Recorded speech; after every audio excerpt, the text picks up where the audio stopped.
Guy channel. The Car Guy channel. My name is Mike Hennessy. This show is all about cars and all four car guys. Get yourself a cold beer. Get yourself a cold beer, guys, because our show is... We are smoking!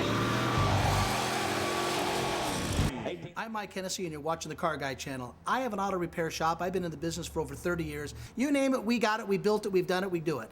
We love this car stuff, and I hope you guys do too. We're gonna have a lot of fun, got a lot of stuff cooking, so just stay tuned.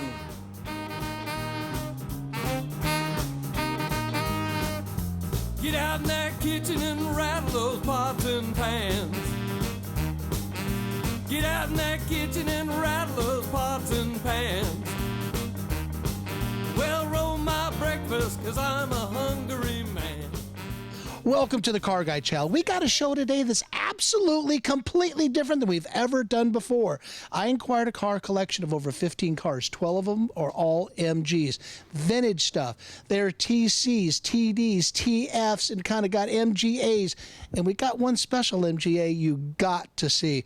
This collection right here is from a very, very unique family that collected them. And Dave was just a fantastic guy. And I'm meeting his family, met his wife. And after you meet his wife, if there was a chemistry set that I could design to mix a person up and make one of the neatest peoples out there, Terry, you were it. You were fantastic. Met your daughter, the whole bit. We'll talk about you guys out of the whole show, but I'm going to tell you guys and gals, two things.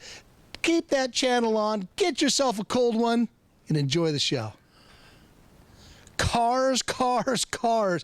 This to me is the barn find of kind of my life. And when we met these people, and I got to put out a great thanks to my good buddy John Swenson. All the connection was from John Swenson. John called me and says, Mike, you got to see this collection of cars. And at first I was apprehensive. I really wasn't sure where we were going with this. Get in the car, meet everybody, and I have done a lot of business, a lot of years with a lot of cars. I'd say pretty close to over 40 years. I met the nicest lady, and Terry has been absolutely fantastic. Her daughter Jill chimed in, her son-in-law Greg chimed in, and we were able to look at these cars and check them out, look them over, and the story about the cars is half of it. When you're a car guy, you learn really quite a bit, the story about it. Her husband Dave was in the Army. He was in special services and security, and knowing somebody who worked for our military and did work, and I had to ask her the question is what got him started in all these MGs. Well, he had an MG when they first got married, and like most regular couples, you gotta sell the car to keep the rent going. We've all sold that car the first time. Dave happened to sell the car, kept on with business, did a few things, made some changes in his life, got out of the military, got the wife going. Then he's got the life going. So now he's got a job working pretty good, and he starts collecting MGs, and it never stopped from there. And looking at these cars, you're going to see all the photos that Estelle's going to go ahead and pop in there of seeing how these cars were stored and put away. And unfortunately, Dave passed away a little over 10 years ago. So the car sat for quite a long time. We got some of our challenges and stuff. But let's go over some of these MGs. I'm going to do a little bit of a lesson about these, and I think you're going to be impressed.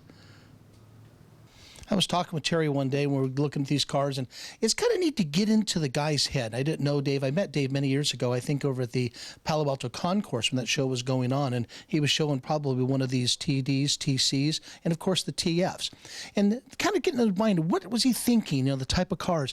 The collection of well over 12 cars in that part of the collection, a total of 15, but out of the 12 MGs, there's a pattern to what he was doing. And this happens to be a 1948 MG TC. And of course, there were TCs, there were TDs, and there were TFs. And not to really confuse you or go into all the numbers and stuff, a simple way to go really about them is the fenders on the cut on the early model cars have kind of a point to them, the wire wheels, and this car to me is one of the most spectacular cars. Happens to be a 1948. Now they really had these from 1945 to 1949 were these particular models. Even though it might not look like a huge change, but like every manufacturer, they did have a change. And one of the other cars we'll go ahead and show you will be one of the other models, which would be actually called the TD, and that's a different model again. And so when these came out, I think these were just spectacular automobiles, and the horsepower on them, I'm going to tell you, is just a little little under 60 horsepower, and they did 77 miles per hour.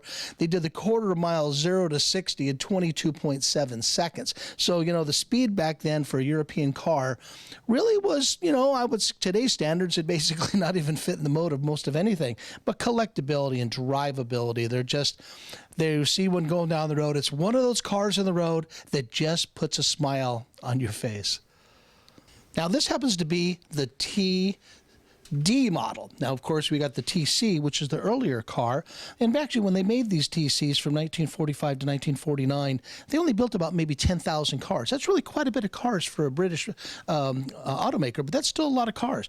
When they went ahead and built these, they built a lot of these, nearly 30,000 of these. But the crazy thing, almost all of these cars came to the United States, except for about 1,600 to 1,700 cars stayed in the UK. They were so popular, they came over into the United States. And to tell the difference on them is kind of the front bumper. The front bumpers kind of go all the way down on the front of the car because the grill's almost identical on them, but there's some little changes to the real pros that watch the show or know all about the MGs. The grills are pretty much close to the same, but it's this right here. This is the kind of the quick eye to tell the difference from a TD to a TC. And that's really the best way to go ahead and tell the difference between these cars. So this right here, being a TD, is a really neat automobile, and this car happens to be one of my favorites. And I even asked Terry what one of her favorites was, but I love a survivor car. A car is always original once. That's it. And I just love that feature about a lot of things that are untouched and undone. Some of the challenges that we're having on the cars is how they're restored. We'll talk a little bit about that as the show goes on, but the storage of the vehicles, the gas tanks are kind of our biggest challenge. And the gas tanks for MGTCs and TDs and TFs, those gas tanks are in the back of the car, and they're highly expensive. And we don't normally get into prices, but believe it or not, it hits the $1,000 number range per tank. And of course, there's a lot of modifications you got to do. It's something they haven't really perfected in the resale market yet. But I'm really kind of surprised because they make a lot of these cars at that time. There's still a lot of them on the road because they're good cars. They were actually a good car. And as far as collectability, they're just a lot of fun to have. Take them to the shows and do their things with the wire wheels. Are very, very British. But I'm telling you, the looks of the car, the way the top goes up and down, this right here is a survivor, and this happens to be an MG TD. Now, we already covered how they tell the difference between actually a TC and a TD. Then they made a model which is a TF, and they all look really quite a bit alike. If you're not into the world of them, you guys would like the Tri-5 Chevys. We all know the 55, 56, 57. Well, back then, they still had their differences basically to the MG people. Like a mother could always pick out her child at school, but it's kind of one of those things. But when the TFs came out, TF cars were they were a little bit more refined. They made a lot of really, really good changes on the car to make it a better driver, more durable, more dependable. And the difference really is the fenders kind of come down roughly about the same, maybe a little further, but they have molded in headlights. And the molded in headlights and the grille is slanted, just at a little bit of an angle. And the radiator is separate from the grille. Earlier cars, the radiator is the grille. This right here, this radiator is mounted behind here, makes the car a little bit longer in wheelbase. And this radiator is back here. Headlights are molded in, and this happens to be an MG TF, and the body style looks pretty much the same all the way around. Now, not to confuse you, not to take notes, and there's no class at the end here, they made another model in 1955, and it's a very low production. They made an MG TF 1500. Now, the 1500 happens to be the gray car, and the gray car itself, let's check that one out. I like it. Now, the TF, the gray car with red leather interior, they all had leather interior, and it just smells great. It's just beautiful. Again, the headlights are molded into the car. If you took the class, took the notes, you'll find out this rear happens to be a TF, a 1955 TF, but it's a 1500. The 1500 will actually have the emblems on the side of the car to pretty much coordinate that's what it is. And to the MG people, this right here is one of their kind of a really sought-after car because it has the more horsepower. It's a little bit better and has about 5% more horsepower than the standard MG model car. And they're, again, being a great driver, the molded-in lights. There's just a lot about this car that's just fantastic. And, of course, someone did ask me the other day when they saw the cars coming off the trailers, as you're seeing some of the clips that Estelle's going to show you. Yes, they are all stick-shift transmissions. I got a kick out of that one. Now this right here happens to be an actual TD model car, but this right here is called a Mark II. Now, not to confuse you guys and go, oh my God, what the hell is he talking about? You got A's, C, D's. This right here happens to be a Mark II. Mark II is a performance version of the MG TDs. And this rear has some different shocks on it, some different pieces on it to make it more of a performance vehicle, some changes under the hood, oil bath, air cleaner, kind of a handful of other items. Instead of going through all the stuff on the MG stuff, you could Google some information out or come down and see me at the shop or whatever you need to know anything about MGs. So we're just trying to give you kind of a brief run of really what I went ahead and purchased in the collection of these cars. And of course, I'm going to be selling some off. I will. And a lot of them I'm going to go ahead and keep for my own collection because I do like them. And you know, of course, it needs to work out on the cards. And after I peeled Susan off the ceiling, told her what I'm doing. Other than that, everything went pretty good, guys and gals. But check this car here out. I love the color of the car. It has black leather interior. It's just really kind of spectacular, really a neat piece. But it happens to be a Mark II, and they are very sought after and very collectible. They did not make very many of them either. They're very low production of them. Probably about 2,000 of the Mark IIs were actually made. Check it out. Look it over. Now, out of the MG line, this happens to be a little bit of one of the odd cars. This right here is called a touring car. Some people that I've talked to had no idea MG even made a touring car, and these mostly were in Europe. Not a lot of them really came to the States, not like the TDs and the TCs, and of course some of the TF model cars. This right here is a car that is meant for 4 passengers to sit into, and it's a convertible touring car. It's just extremely cool. I just like everything about it. And these are not wire wheel cars. These all have steel wheels on them. And of course, it is an early car, so the headlights are not molded into the fenders at all. There's really kind of a lot to this. And this right here was kind of one of my favorite, kind of call it one of the geeky ones. It has a real tall top on the kind of Mr. Magoo style, the big doors on the car. But I really love the dashes and all the stuff inside these.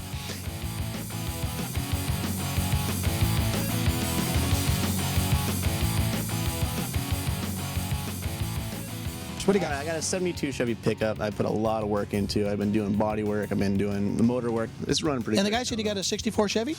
My best friend's got a 64 Chevy. That's pretty cool. I've been working on since probably sophomore year in high school. Two-door hardtop?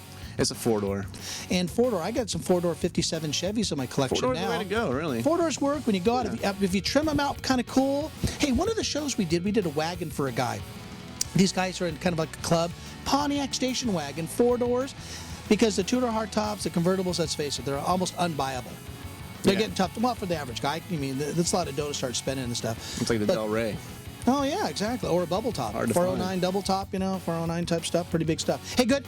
I got my orders of parts coming in. Let's make sure to get all you guys in there. We just got to let people know that, you guys aren't, I don't want to say, it sounds terrible, but not you guys aren't the goofy parts guys. You know what you're doing. So if a guy calls up for a part, if you don't know exactly what he's talking about, you give him someone who does, or they give him back to you. So I just kind of want people to know that. Hey, take care, bud. I got here Terry Morrison. Now, doing these MGs, you had a story. We're putting all this here together. I love the part saying, how did your husband get started in these MGs? Oh, well, back in the late 60s, early 60s actually, he was called back into the Army for the Cuban Missile Crisis, and he had an MG. He loved the MG, and he had to sell it. So when he got out of the Army, he went looking for that MG, and that's how it all began. As the years went by, he kept searching for the VIN number and what have you, and he finally just started buying the ones he ran across. So did he ever find the original car? He never did. Is this picture here, is this the picture here that we actually have? Is that his first MG? That was his first MG that he had to sell. That started the whole thing. Yeah, he searched and searched. Now, how many guys and gals had to sell a car to pay bills? Because I know that, Terry, I'm on that list big time. And a lot of viewers understand this. That's why I wanted to bring you into this. And how long have you guys been collecting cars? Well, he started in the late 70s, I think. Yeah, late 70s, all through the 80s and some in the 90s. And he would go off and come home, and I'd see a trailer coming, and there'd be another car, or he would go to Barrett-Jackson or some auction thing, and there would be another car. So this is to my wife, Susan. It does happen. There are guys that do this. I'm not the only guy in town. It is so true. But he got a lot of enjoyment out of it. And they were, like we talked about, they're kind of like your pets. and you take care of them. And But these cars have been involved in your family and stuff. We're going to find Jill around here and talk to her a little bit. But you guys did weddings and stuff with this? yes, they were in Jill's wedding with like 100 dozen red roses. They were just perfect, and everyone loved them. And then the little kids, the grandkids, they loved them too. And Autumn, my granddaughter, would go out into the room and just want to smell the room because of all the car smell. She loved that. Oh, when we went in there, we opened up the door. Now, being a car guy, I got to tell you something. I got to say this. The movie Indiana Jones is one of my favorite movie ever done.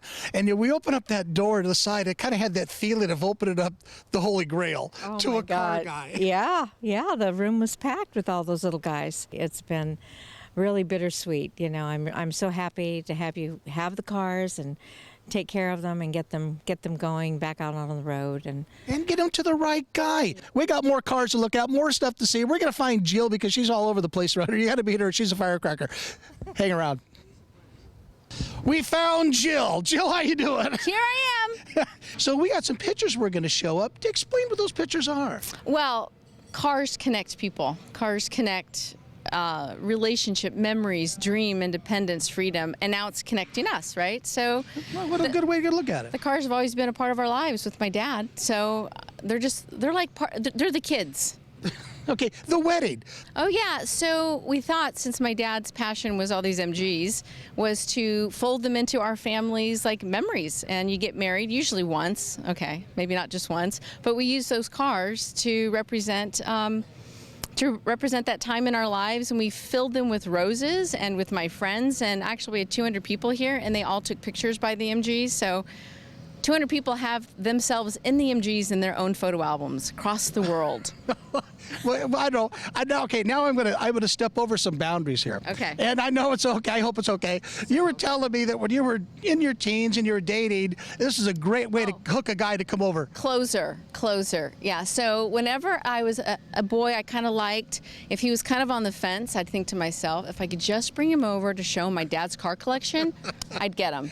And I did. So thanks, Yeah, Dad. I love that story. That's kind of one of the best parts. But hey, these cars are going to great homes. You got a lot of stuff happening. Jill, everything's under control. We got a lot of things to do, a lot of cars to see. Thank you. Let's go check out some more cars. Awesome. Let's go. Let's go. I think you can kind of really see a little bit of the picture here on way Dave collected the cars. When he started out with the 48, he went to the TCs, the TDs, and the TFs, and a couple different models of the TF and a couple different models of the TD. Then, of course, we're moving to the year 1955. 1955 was kind of the year they were kind of put two bodies together, going the TFs, and then they went into the MGA.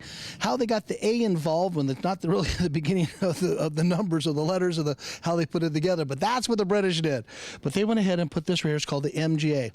Now, the body design was really because they wanted to build a race car that could actually be very, very competitive. And the other car's a little bit too much of a high center line, so they wanted to bring the center line. They actually sit along the side of the frame rail. They bring the body back down. They bring the whole car kind of down and lower. Made these really desirable and very collectible and very raceable, and people loved them. And when they came over to the States, this was a big, fast-selling car. They did this particular design to 1955 to 1961. So they did really cut a few years and sold really quite a few cars. But they made a couple different models. This happens to be a 1960. Now, this 60 model has a coupe. Very rare coupe because they have roll-up windows. A lot of people didn't really care for the skirts that you have to snap in and put inside, just like the touring car we were just looking at. And being a coupe gives you a little more flexibility of where you can go.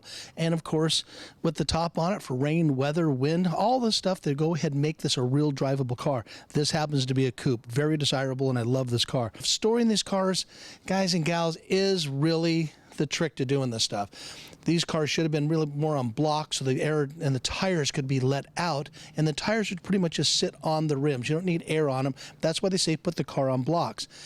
Gasoline was not drained on them. Most of the tanks in these cars do need to be replaced. We've got a gas tank coming from Moss Motors for this, and not really doing a lot of British stuff. We do our good share of it, and I do collect some British cars, but when it comes into working on a mass group of these, I kind of need to get these done at a fairly good rate. We can't shut the whole shop down because a lot of you watch the show are customers of mine, so we can't shut it all down just to do them all, but we are at this particular time in history, we have some shop time to do these. So we got a gas tank coming down. Anything that holds fluids has been the problem?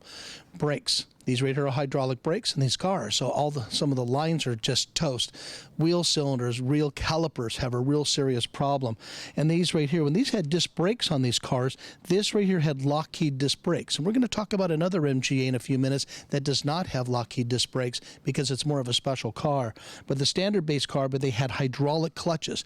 So all the lines and all the seals, all the master cylinder, the clutch master cylinder, the clutch slave cylinder, and of course, calipers, all the brake systems need to be completely taken apart, and that's really a couple days worth of work on each car. But I'm getting this car here all prepped up so Jack can go in here and run. Now, when they sold these cars, these coming into the States, they really were 12-volt cars. Some of the things they did is they had two 6-volt batteries side to side in each other, and it made it kind of a pain. So the guys converted back over to one 12-volt battery, fit it in the cage, and it seems to work fine. Now, out of the MG line, they actually did make an actual family sedan car.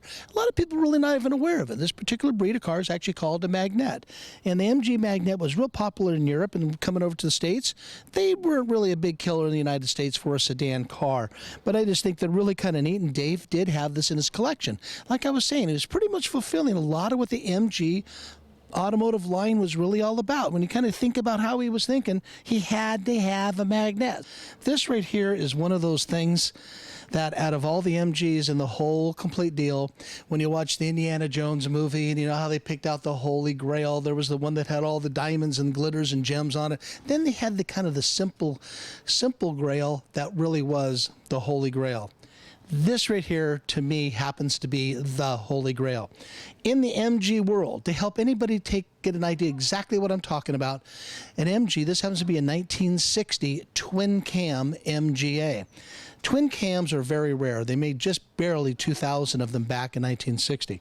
And they were one of the special cars that MG made, and it's a twin cam 4-cylinder motor. Higher horsepower. Now, MGs were pretty much good at about 77, maybe 80 miles per hour. This car here with the twin cam is rated at 111 miles per hour, the highest they really ever had for this particular type of car.